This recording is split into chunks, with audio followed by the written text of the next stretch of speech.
Śrīmad-Bhāgavatam ki, Śrīmad-Bhāgavatam ki, Srila Bhaktivinoda Thakur ki. Gaura Premanandi. Hare Krishna. Sorry if I may interrupt you. Hare Krishna, everyone. Maybe we can just put that one floor down here and... No, it doesn't close. Oh, it doesn't close. But yeah, because get you another table if you want. Yeah, then give me another table because, yeah.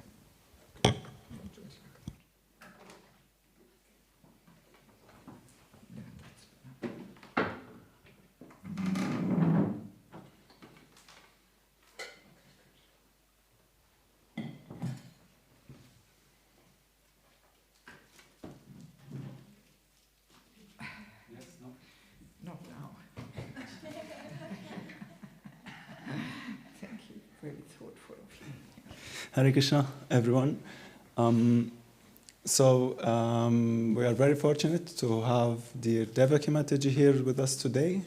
She came actually to, I hope I can speculate, mainly to bless us for the wedding. The wedding Only. of... Mainly. Only for the wedding. Kannst du das Echo ausschalten, bitte? Danke.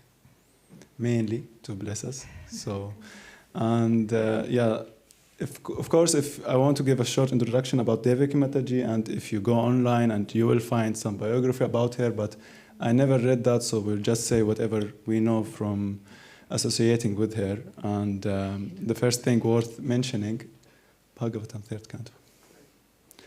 The first thing worth mentioning that actually she introduced Gauranga Gurnanava Prabhu, myself, to our wives, to our future wife, whom we are going to marry today. So that's an example she is happy of presenting, let's say that marriages or entering the grihastha ashram in a Krishna conscious way or in the Vedic way, according to the traditional way, how usually couples are introduced through their seniors. So I will not talk so much about that. Devaki Mataji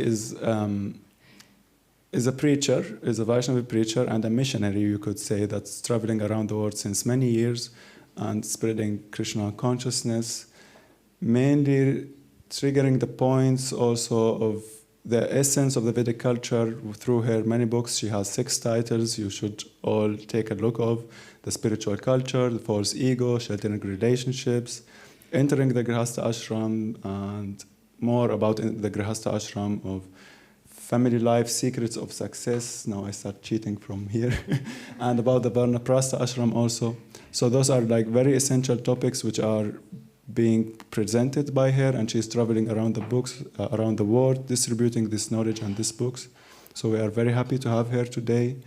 And she will speak today and tomorrow about this topic. I will not say much details about the topic, to leave it for her to explain. But yes, it will be in the direction of the grihastha ashram, and it's the appearance day of Srila Bhaktivinoda Thakur, but she won't go so much into the biography of Bhaktivinoda Thakur, but he's an exemplary Vaishnava grihastha from our acharyas, and we ask for your blessings that if we develop a percentage of his qualities as grihastha, then it would be perfection of life, of course. So yes, that's all. Please give a big Haribol, it's fine. A big Haribol to Devaki Mataji for her being here. Haribol. Thank you so much. Actually, I do have to add a few little things. First of all, Balaram Prabhu actually assists me a lot with my books, and that's why he is, so keen to introduce, also help me to introduce the books to you. But actually, I feel I have to share the credit with Indulekha Priya Mataji in Cologne, because she was actually the one who came up with the suggestions of the candidates of the ladies. It was not my idea. But I accompanied, especially Balaram Prabhu and his wife, I accompanied in that whole journey of getting to know each other. And because of there's some challenges and fears and doubts and so many things coming up. So And with Gauranga Gunanama Prabhu, I was not so much involved, and of course, let it be clear, the decision is up to the individuals. So I'm not taking any great responsibility here.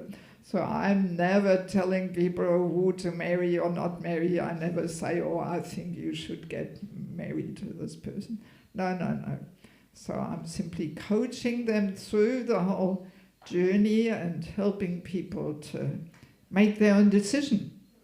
So this is a really important thing to understand. So, yeah, because the two themselves have to decide. It has to be their decision, not somebody else's decision. Yes. Okay, just to add that. So I'm free of any responsibility here. Om Agyantamandasya Agyanandalashalakaya Chakshun Militam Dena Tasmai Shri Gurve Namaha Shri Chaitanya Manupistam Stabhadam Yena Buddhale Swayam Rupakadamayam Nadati Swabhadantikam Namam Vishnubhara Keshavisa Buddhale Srimate Bhaktivedanta Swami Namane Namaste Saraswati Deve Govani Patrayane Nevishesha Shunyavadi Pasata Jasata Vanshakapa Drivasa Kripa Sinvevacha Patitanam Pavanebhyo Vaishnavebhyo Namo Namaha Jai Shri Krishna Chaitanya Pavanityananda Shri Advaita Gadadhara Shri Vasadi Gaur Bhaktavinda Hare Krishna, Krishna Krishna, Hare Hare, Hare Rama, Rama Rama, Hare Hare. Yes, so I was invited to give a topic-related Bhagavatam class today and tomorrow, and to connect it with this occasion while we are here for the wedding. It's 3:14, and verse 19. Yeah, so, and of course Bhaktivinoda Thakur's appearance also being today, and the fact that the yajna starts at 10, this really limits our time. So we have basically only 1 hour. We have to finish in time. Thank you. And yeah, so there will not be so much time left because, grihastha ashram, big topic, huge topic. In Mayapur, I give a 15-hour seminar every year in January on this topic. And I've published several books which are connected. Actually, all books I published are somehow connected with the family life. Even the last one, so far last one, the Vanapasta Ashram, is also connected with the Grihastha Ashram. His Holiness Varna Swami once said, on a wedding, he gave a little 5-minute wedding talk, and he said, if you enter family life without a clear understanding how to move on, already failure. Meaning Vanapasta Ashram. You know, if you don't have a clear understanding, then already failure, lost it already. You know, so even the Vanapasta Ashram book is also related with family life. Yeah, so actually family life as an ashram. This means it's a suitable place for cultivating bhakti. This is actually not so easy. We need some education and training. Yes.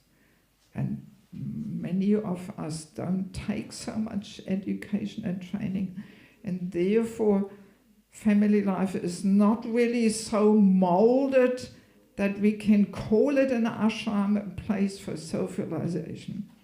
So that's what almost gives grihastha life a bit of a bad reputation, because then people think, oh, look at these grihasthas, they hardly make any advancement, you know, so no, I don't want to become one of those, you know.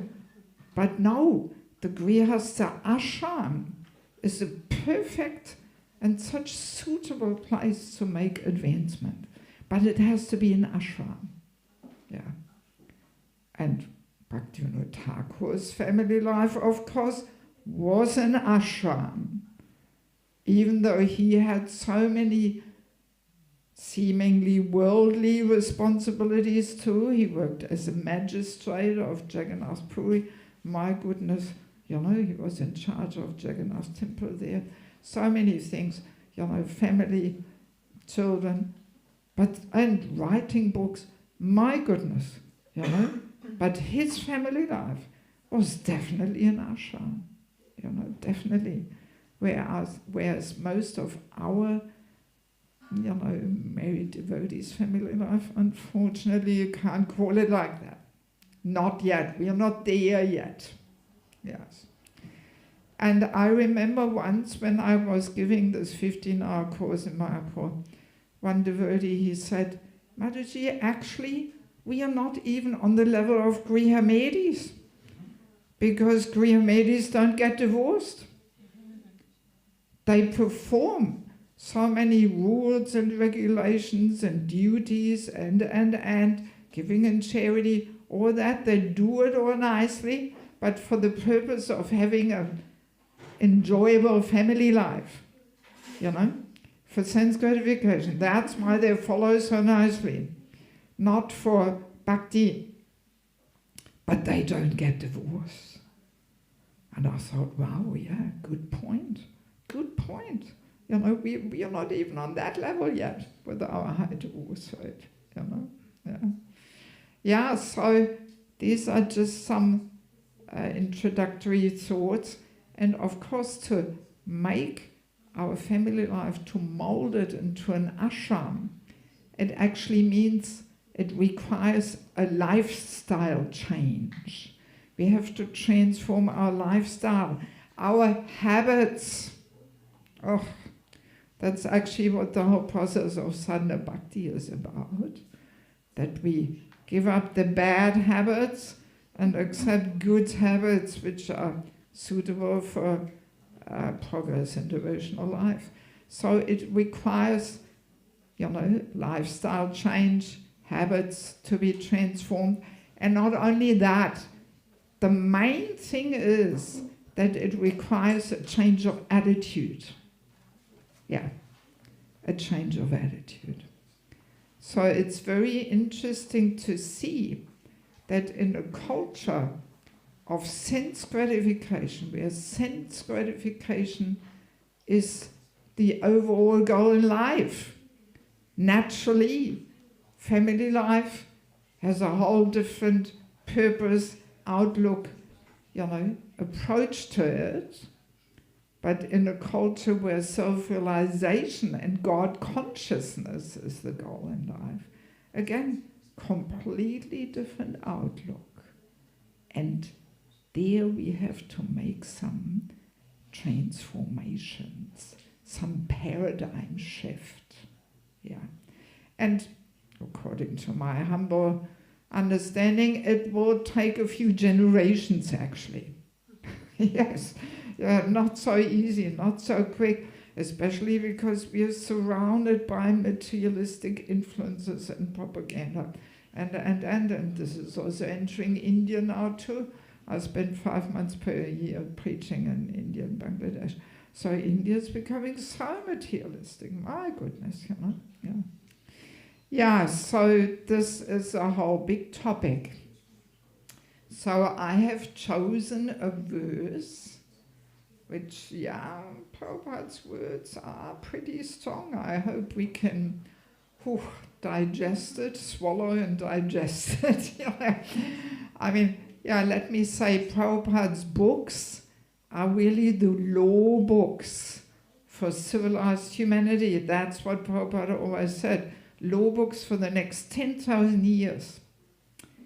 And since the law books are often very complex, That's why we sometimes need some complementary literature to understand how to live according to the laws. And that's my humble aspiration, what I'm trying to do with these books. They're all completely based on Prabhupada. And I'm just trying to unpack and demonstrate and give examples, illustrate what actually Prabhupada is saying here. You know, because for over 20 years I had the good fortune to spend regularly time in Bangladesh. And that is the place to get insights into Vaishnava culture. So that's where I have learned many things. You know. Yes, so let me just go through this verse. Actually, just to save time, I would like to just, chant the Sanskrit myself and then go translation and purport. Om Namo Bhagavate Vasudevaya. Om Namo Bhagavate Vasudevaya.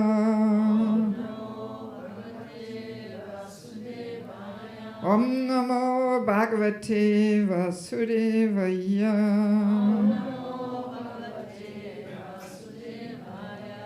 Yam ahu atmano yadam shreyas kamasya manini yasyam svaduram asyasya pungsam charati vijvara. So now translation by Srila Prabhupada. This is 3rd Canto, 14th chapter, verse 19, by the way. Yes. The chapter is called Pregnancy of Diti in the Evening. So, translation. O respectful one, a wife is so helpful that she is called the better half of a man's body because of her sharing in all auspicious activities. A man can move without anxiety, entrusting all responsibilities to his wife. Purport by Srila Prabhupada. By the Vedic injunction, the wife is accepted as the better half of a man's body because she is supposed to be responsible for discharging half of the duties of the husband. A family man has a responsibility to perform 5 kinds of sacrifices, called Pancha Yajna, in order to get relief from all kinds of unavoidable sinful reaction incurred in the course of his affairs. When a man becomes qualitatively like the cats and dogs, he forgets his duties in cultivating spiritual values, and thus he accepts his wife as a sense gratificatory agency. When the wife is accepted as a sense gratificatory agency, personal beauty is the main consideration, and as soon as there is a break in personal sense gratification, there is disruption or divorce. But when husband and wife aim at spiritual advancement by mutual cooperation, there is no consideration of personal beauty or the disruption of so-called love. In the material world, there is no question of love. What a sobering statement to hear on a wedding. Marriage is actually a duty performed in mutual cooperation, as directed in the authoritative scriptures for the spiritual advancement. Therefore, marriage is essential in order to avoid the life of cats and dogs who are not meant for spiritual enlightenment. Wow. Yeah. Of course, there are many points in it which are definitely worth elaborating on. But I mainly want to focus on one aspect which is mentioned in the purport, the importance of sticking to our word, our promise, our vows. Yes. But let me just touch very briefly. First of all, he has mentioned the 5 kinds of sacrifices, the Pancha Yajna. This is interesting. You know, what are the 5 kinds of sacrifices a human should engage in, especially in the household life? So that is reading the scriptures is seen as a sacrifice, then taking part in fire sacrifices, then receiving guests. Ooh, that's an unknown thing in the Western world, you know, that the receiving guests is such an important duty of a household. Actually, every day, Prabhupada says in one purport in the Chaitanya Charitamrita, Prabhupada says, when I think back of my childhood, there was not a single day where my parents did not receive minimum 4 guests. Minimum. For prasadam. Yeah. In Bengal, minimum 4 guests. That means sometimes 6 or 8 or 10, but never less than 4. Yeah. Yeah. And then Prabhupada finishes that purport saying, in this way, family life is also called an ashram. Yeah, so receiving guests, then oblations to the forefathers. As Vaishnavas, we don't have to take so much that in consideration, because our forefathers automatically get so much benefit if we just become a pure devotee. But then the 5th one is feeding all the living entities. That includes birds and deers and whatnot, you know, and the general people and so on. You know. Yeah, so the feeding, giving out prasadam, very important aspect of family life, you know. Yeah. So, and then just quickly, I want to also touch upon this where Prabhupada says, but when husband and wife aim at spiritual advancement by mutual cooperation, there is no consideration of personal beauty or the disruption of so-called love. So let's balance it a little bit. You know, some attraction has to be there. In the early days, we were often matching up people like that. In early days of ISKCON, that we were asking, so who don't you want to marry? Okay, tomorrow you marry that person, you know, just to make sure you don't get attracted and fall into the deep dark well. No, some attraction has to be there. You know, a wife, by her feminine beauty, actually inspires the husband. Yeah, so but you could also, I mean, maybe I'm interpreting too much here, but you could also understand the statement that there is no consideration of personal beauty or the disruption of so-called love, which means, or not because now, you know, after 5 kids she put on 15 kilos, I'm not attracted to her anymore, and therefore I'm walking out with a young girl, you know. So in this way, the consideration of personal beauty should not be a reason for the disruption of married life and divorce. Yeah. But yeah, this does happen quite, commonly, even in ISKCON, you know, quite common. Yeah, so, and of course, cats and dogs, you know, I have a few more quotes where Prabhupada compares human beings with cats and dogs. So I basically want to focus on this statement where Prabhupada says, when the wife is accepted as a sense gratificatory agency, personal beauty is the main consideration. And as soon as there is a break in personal sense gratification, there is disruption or divorce. But when husband and wife aim at spiritual advancement by mutual cooperation, there is no consideration of personal beauty or the disruption of so-called love. Yeah.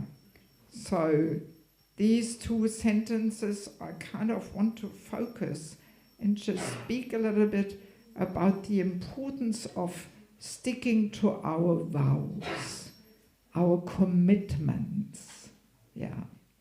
Because very clear, and we can see this in all aspects, not only when we accept the marriage vows, but even initiation vows, promise, we follow the 4 principles, we chant 16 rounds, or even just daily commitments when we say, yes, I will cook the Sunday feast, or I will do the arti tomorrow, and so, we are every day in situations where we make a promise, a commitment, where we say, yes, I will do this, right? And interesting to observe, in a culture where sense gratification is the goal in life, and Prabhupada is saying that in these sentences, then the word of honor, our promise, has no value anymore. Because the criteria is not what have I promised, but the criteria is what is pleasing to me, right? And then if something else comes up or something unexpected comes up, when things go the way we just didn't ever think it would go, then in such kind of culture, where sense gratification is a goal in life, then we simply say, sorry, I'm changing my mind. I don't like this anymore. Something else came up. Sorry, can't do it. Even in regards to cooking the offering or something. Yeah, sorry, can't do it. We bring 5 minutes before. Oh, can't come. Sorry, something else came up. Yeah. So this mentality is actually unacceptable in devotional life. It's a typical occurrence in a culture where sense gratification is the all in all. That's the criteria, whatever is pleasing to me. And doesn't matter what we promised and what commitment we accepted and where we gave our word, doesn't matter. That's really what the modern view is like, in all regards, in all regards. But then in a culture of God consciousness, self-realization, our word of honor has such great importance. Yes. We have to be willing to put our whole life upside down in order to stick to our promise. Yeah, that's the attitude. So I do want to read to you, this is from this book, Entering the Grihastha Ashram, which I published, because there is a whole chapter on this importance of promise and keeping one's word. And I collected a few nice quotes, which I want to share with you. And actually yesterday we had Vamanadev's appearance, so this very nicely connects, because this was Bali Maharaj's attitude, right? Yes, this was Bali Maharaj's attitude. He promised 3 steps of land. So, and then, yesterday we talked about it, so when Vamanadev made his steps, Bali Maharaj could have very easily said, hang on, this is not what I expected. This is a little surprisingly here for me. So, yeah, I changed my mind. And Sukacharya, his guru, even gave him all the reasons there why to quickly change your mind. But he did not go back on his promise. Yes, and there's a few nice statements in this regard.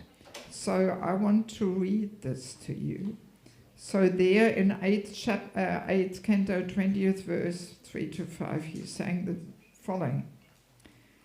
I am the grandson of Maharaj Prahlad. How can I withdraw my promise because of greed for money when I have already said that I shall give this land? How can I behave like an ordinary cheater? This is what he's saying, especially towards a Brahmana. There is nothing more sinful than untruthfulness. Because of this, Mother Earth once said, I can bear any heavy thing except a person who is a liar. Wow. And then again he says, I do not fear hell, poverty, an ocean of distress, fall down from my position, or even death itself, as much as I fear cheating a Brahmana. So that is actually the Vaishnava attitude. That once I have given my word, my promise, I should be ready to even sacrifice my whole life. Or to speak of some little inconvenience or something. Now we should be ready to sacrifice everything to keep our word of honor, no matter in which regard it may be. Yes. And then Prabhupada says a few strong things. Actually, His Holiness Badrinath Maharaj, he remembers this, he shares. A devotee said, Prabhupada, when I joined, I was only 18 and it was easy for me to follow the principles. Now, so many years later, my life has changed. He was going on. And Prabhupada slammed his hand down and said, then why did you promise? Only an animal can't keep his promise. Prabhupada was so heavy.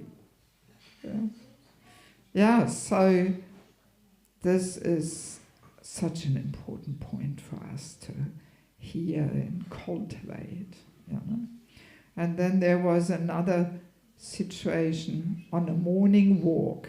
As we know, Prabhupada used to go on morning walks, and often there was some very animated discussions between his disciples and Srila Prabhupada.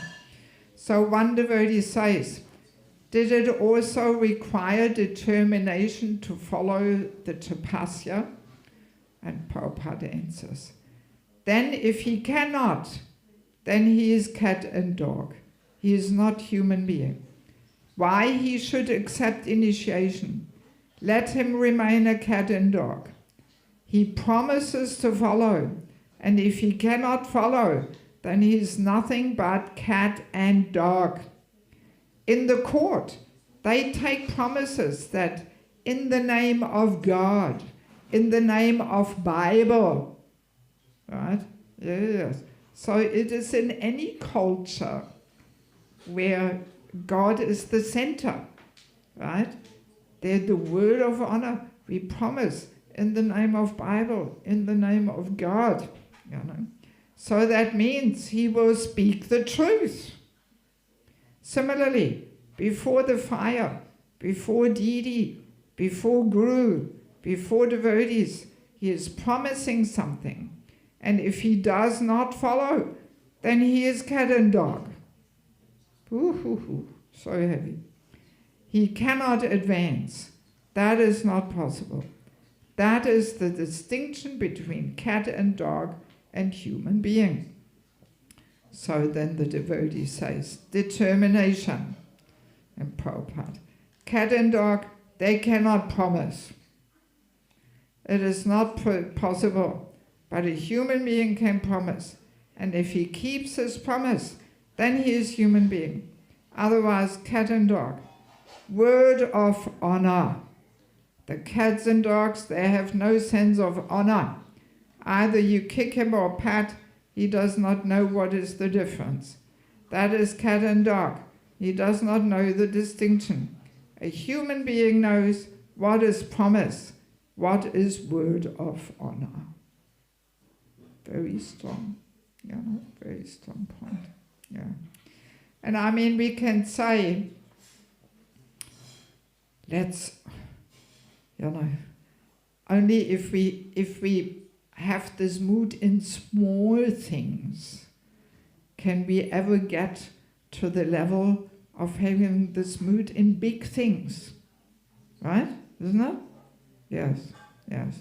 Because, I mean, for devotees to not follow the promise they give on initiation, unfortunately, it is so common,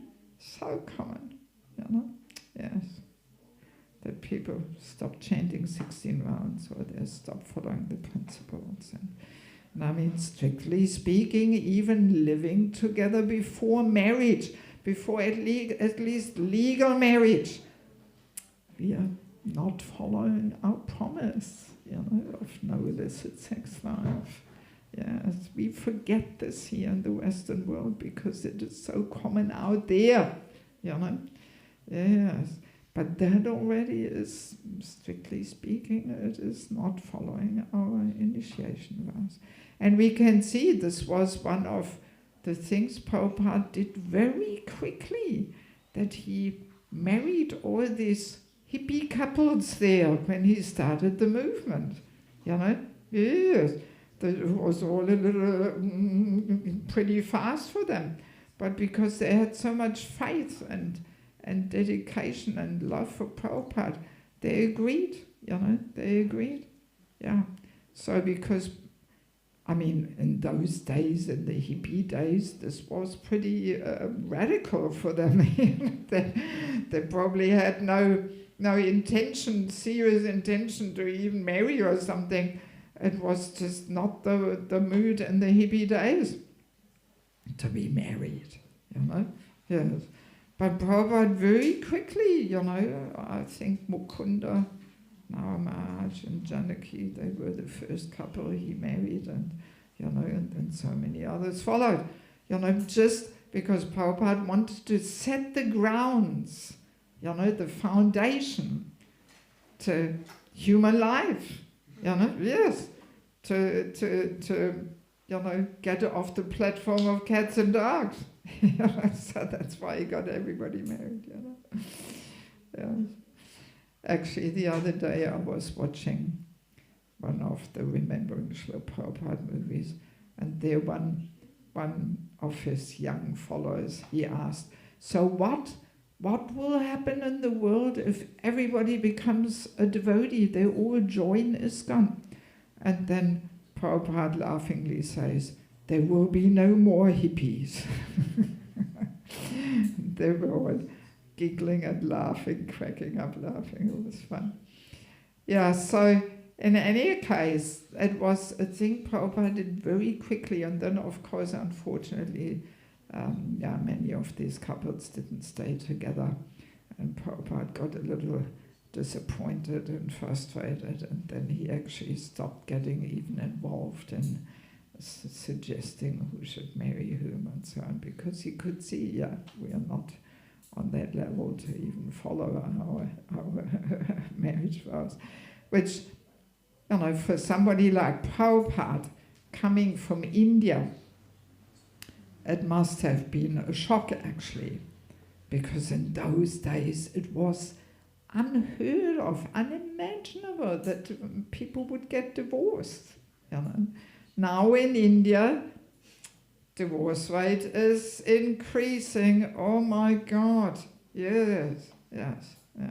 Because the whole mood of sense gratification comes in, and then immediately that kind of approach is there, that whatever feels good I do, and so sorry it doesn't feel so good anymore, and I imagined it all to be different, so I quit. you know. Yeah. Mm. Yeah, and I mean, we can say, if we have this attitude, you know, if we enter married life with this mood, okay, I'm just gonna stick with this. It requires actually faith in Krishna. Without faith in Krishna, very difficult to make that commitment, that vow, you know, because, well, getting married is always a risk, because we all have that tiny independence that we can go away from Krishna consciousness, you know, and then married life can become very troublesome and very difficult, very challenging. So getting married is always a risk. I've been through the whole journey myself. For those who don't know me, I was married for 10 years. I took the risk. And then, yeah, my husband kind of spun off a little and left Krishna consciousness, left me, and got remarried to a non-devotee and separated again. And I'm not quite sure what he's up to now. So, but anyway, without faith in Krishna, very difficult, you know.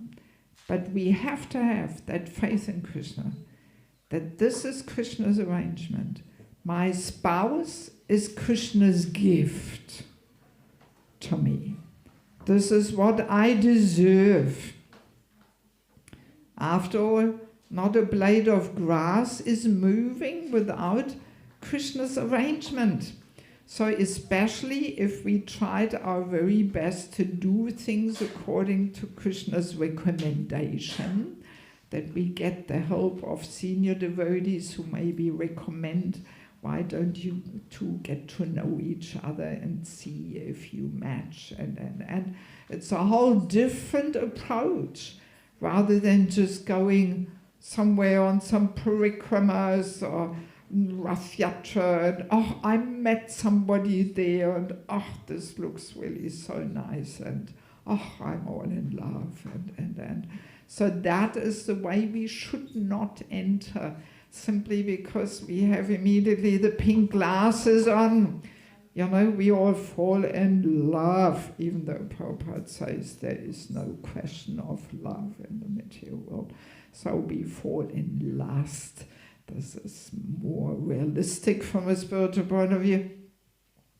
And then pink glasses, that's why I made the book pink, by the way. Yes, pink glasses, you can't see what you get yourself into, you know? And he thinks, oh, I married the girl of my life. And she thinks, oh, he is the man of my life. He is a real sadhu and whatnot, you know? And then it takes usually statistically 2 years until the pink glasses wear off. And then you realize, what did I get myself into? My God. And yeah, it doesn't match. And we have different goals and moods and tastes and worldviews and, you know. Yeah, so, but if we do it according to Krishna's recommendation, that we involve senior devotees and we are willing to accept guidance. Sometimes we involve the senior devotees in the beginning, but then we never double check, we never ask for further guidance. Yeah, so I have to be careful. So in any case, if we try and do it according to Krishna's system and recommendation, then, you know, and if we have good guidance, not somebody who tells us, here, you should marry this person, he or she is great for you. No, it has to be our decision, but we make it with the help of experienced devotees. I think then we can be pretty sure that this is Krishna's arrangement, you know. And we make the decision also in a prayerful mood, that we pray to Prabhupada, we pray to the Lord, you know, please show me, is this what will be helpful for my spiritual growth and development? You know, so then we have to accept it as Krishna's arrangement. Maya, by the way, also makes her arrangements, you know. The pink glasses are very often Maya's arrangement. Not always, maybe, but often.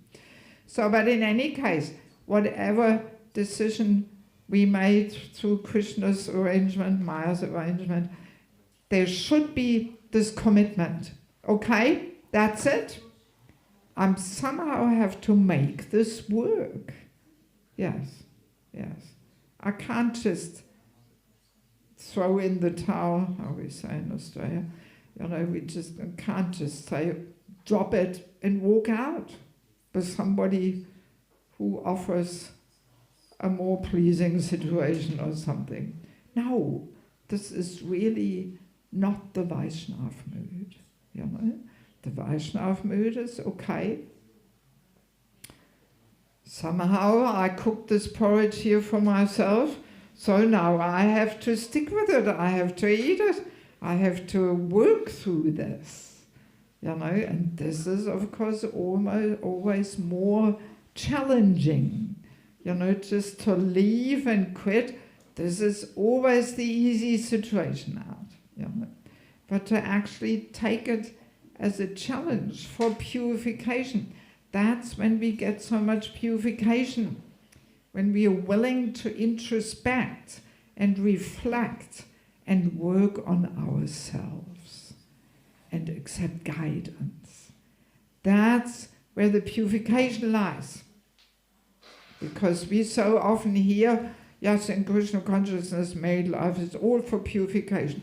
But we don't understand what that actually means, right?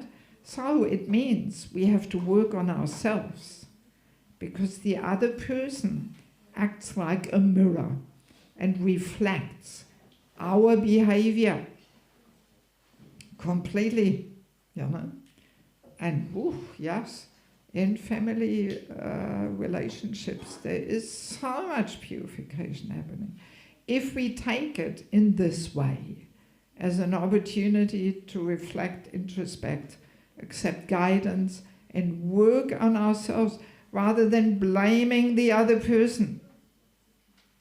And that's unfortunately what happens so often, you know, that he blames her, she blames him.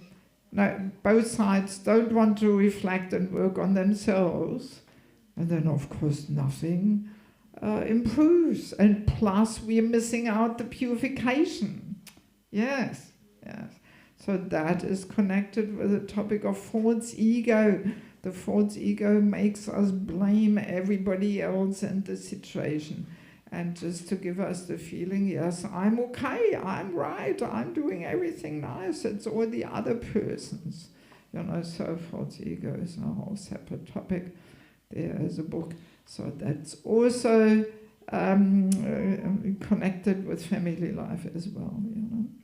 So yeah, and if we have that attitude, that we stick to our commitment and we see it as the Lord's arrangement, this is what He gave me for my purification, this is what I deserve, you know, then we can almost say, we can almost marry anybody, right? If we have that attitude.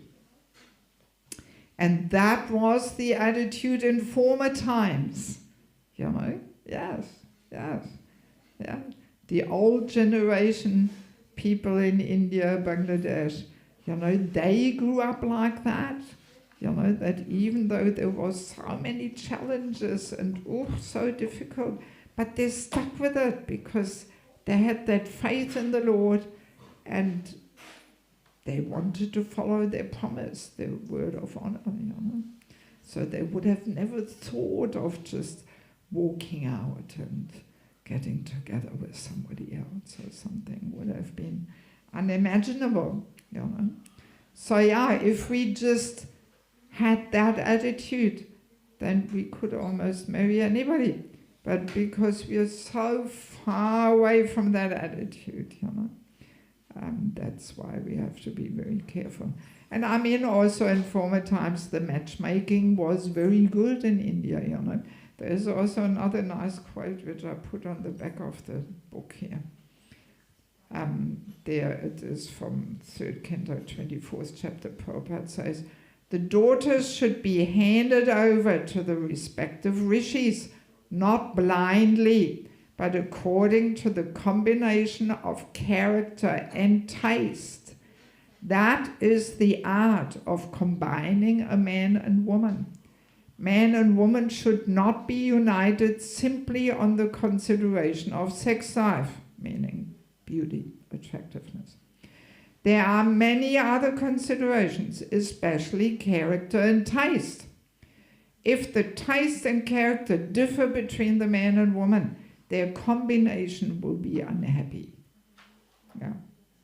So Bhagavatam, so practical, you know. Everything is in the Bhagavatam. Everything.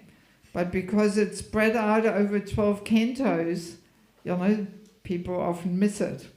And so that's what I'm trying to do. I take all the different statements and put them in systematical order and illustrate them and unpack them and you know, so we understand what Prabhupada is actually giving us there. You know? Yes.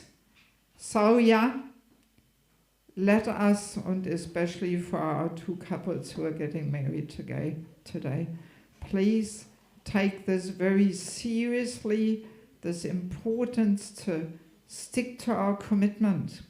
And another thing is really, any challenge in life, not even only married life, but any challenge in life, we can overcome if we are willing to accept guidance of a mentor, a more experienced devotee, you know? Yes. Anything can be solved, yes. And especially marriage problems, yeah. And we should, you know, we should do this before the problems build up. I'm so often in the situation that people they create a whole, you know, disaster there in their home life. So many offenses are made, so many hurt feelings are there. And then they come here, you're a preacher, you're a mentor, please fix it. You know, no, you know. So I'm always like to give the example of driving a car. So when you hear some funny noises coming from the motor, you don't just keep driving, thinking, oh, it will go away, you know. No, you give some attention to it. You know, you stop at a service station. Hey, it sounds funny. Maybe it needs some fixing, or maybe I didn't put any oil in, and whatever. You know, so we have to regularly service a car, not wait until it all blows up and then ring somebody and say, here, fix it. You know, yeah. And the same thing is there in marriage relationships. As soon as there's some funny noises coming, we should immediately ask for guidance, you know, and not just keep going, let the funny noises become bigger and bigger, and then you have a whole explosion there. You know, then sometimes it's just too late. It's so much damage is made, and we can't fix things anymore. It doesn't matter, you know, who you are, you know, as a preacher or a guide or whatever. You know, so we have to regularly service a relationship like we service a car, to always keep it in good condition, because it sets the foundation to our whole spiritual development. Yeah, a healthy, balanced, harmonious family relationship sets the foundation to everything else. You know, yes. And foundation determines how high we can build. Foundation, when you build a building, is most expensive part of the whole building, is the foundation. And you don't even see it much, right? But still, it's so important. So also we may think, oh, the preaching is more important. You know, never mind family, it's all Maya. No, it sets the foundation for all our spiritual activities, you know, even though it's not so obviously visible there. We don't get so much glory here for our, you know, false ego that, oh yeah, we have a harmonious family relationship or something.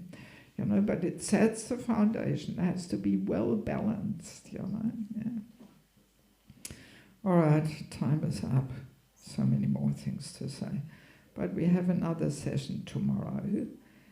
So maybe let me quickly, since it is really a topic related, like a little mini seminar here we have today and tomorrow, let me quickly, for those who maybe don't know me yet and so on, let me say a few words about the books. Spiritual Culture, Krishna's Divine System. Oh, this is a must for everyone, especially for every woman, because we ladies have this powerful Shakti. We can bring the very best out of a man and bring him to his highest level of performance, or we can ruin his life and destroy him. That's the power of a woman. Yeah. So please, ladies, check out this book. I have it in Russian language also, for those who don't like to read in English. Yes. And all the men who want to get the support of the women, they should also read this book. The men always love this book. They always say, oh, finally, somebody understands how a man's heart is ticking. Yes. So then we have sheltering relationships. This is the whole topic of mentorship. I mentioned it a few times. You know, the importance of having a mentor and eventually becoming one to others. When you read this book, you will be convinced that without having a mentor and eventually becoming one to others, we actually cannot make advancement. Our relationships remain shallow and superficial and hollow and Haribol relationships, I like to call them. Yes. So, but this giving shelter, accepting shelter, that's Guyam Akyati Prichyati. That's the two loving exchanges which Rupa Goswami gives us. You know, revealing our heart in confidence and speaking confidentially. That's what this is all about. Yes. Very important topic. We lost so many devotees because we don't understand this importance of mentorship. Then we have the false ego, our constant companion and troublemaker. Oh, you know, especially family relationships can be a battlefield of false egos. Not only husband and wife, even, you know, towards the parents or parents towards the children. Can be a whole false ego thing. Who is right, who is wrong? Just see, I told you, and you should say how I do how I said, and you know. And we are sometimes willing to ruin and destroy all our relationships just for the sake of false ego, you know. Very practical book. Yes, actually the sheltering relationships is also available in Russian, and this one is also available in Russian. So there's so many practical things, like when we get offended, so often this happens. What is it? False ego crying for justice and fairness when we can't forgive. So many practical steps I'm giving, how to let go of the false ego, how to recognize it. Plus, there's a whole chapter on chanting the holy name, because I do conduct holy name retreats also. So there's like a summary of a holy name retreat in there, in Japa and Kirtan. Then we have entering the grihastha ashram. So that's the entering stage. It's actually a handbook for matchmaking. I consider matchmaking one of the most important aspects of devotee care. No matter where I travel in the world, whether it's Australia, New Zealand, or South Africa, or America, or India, everywhere I come across so many devotees, especially ladies who want to be married, who should get married, but nobody helps them, you know. And then what can they do? They can only go hunting and fishing and trying to find somebody, and that contaminates the whole atmosphere. And you know, yes. Yeah, so this is a handbook for matchmaking, very important for all those who are not married yet, or those who want to help others to get married. And there's a whole list of over 200 topics which should be discussed with a cool head to see, are we on the same page? Do we match? I think Balaram Prabhu and his wife went through this list, right? I hope you did. Yes. So, and then it continues, family life as an ashram, secrets of success. So how to create this culture of bhakti in our home. Very practical. It's like a manual for Krishna conscious family life. Yeah. What it really practically means to put Krishna in the center. And there's a whole chapter on physical intimacy in marriage. What it means, no illicit sex life in marriage. There is a bit of a confusion. People are at a loss how to make things work. Nobody talks about it. So I did some research. I came across interesting episodes with Prabhupada where he says things which are not in the Bhagavatam and which not many devotees know. And wow, okay, that's what Prabhupada says, okay. Because on the one-to-one, Prabhupada was very clear that it is a gradual process to get to the highest level which he describes in the Bhagavatam. Sex life only for children. Everything in Krishna consciousness is a gradual process, by the way. And that one also. And it can create so many marriage problems if we don't understand this deeply. So there's quite a few helpful things in there. And then the Vanapasasha, meeting death with joy. There's a whole chapter on death. What happens on all the subtle levels, how to prepare, how to support others in this final journey. Very helpful for our parents when they leave, grandparents, senior devotees. We have to educate ourselves how to give this most important support in this most important phase. I've accompanied quite a few people in this last phase, and I'm sharing so many practical things in there, very helpful things. And there's a whole thing on Vanapasashram also, what that means, and. Yes. So if anybody wants to get some books, you could just come straight now after this talk. They're not so expensive. The thin ones are 10 euros, the thicker ones 15. So yeah. And since it is 9:04, I don't know, Prabhu, Balaram Prabhu, should we have a question or better finish and we have to prepare for the yajna? Huh?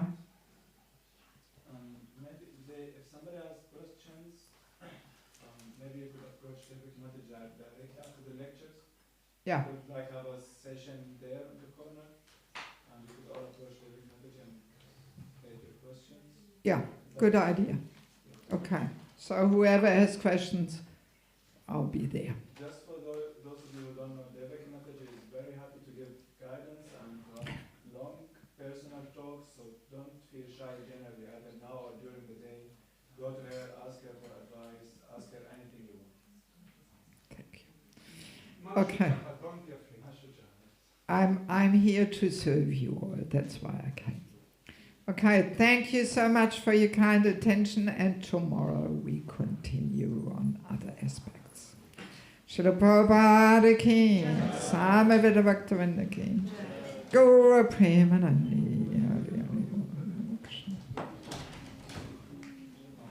Also, just a quick announcement. Sorry, I can't find the microphone, so I'm using it. We will start now preparing for the yajna at 10 o'clock, for the Jeden Samstag here at 10 o'clock. So we would need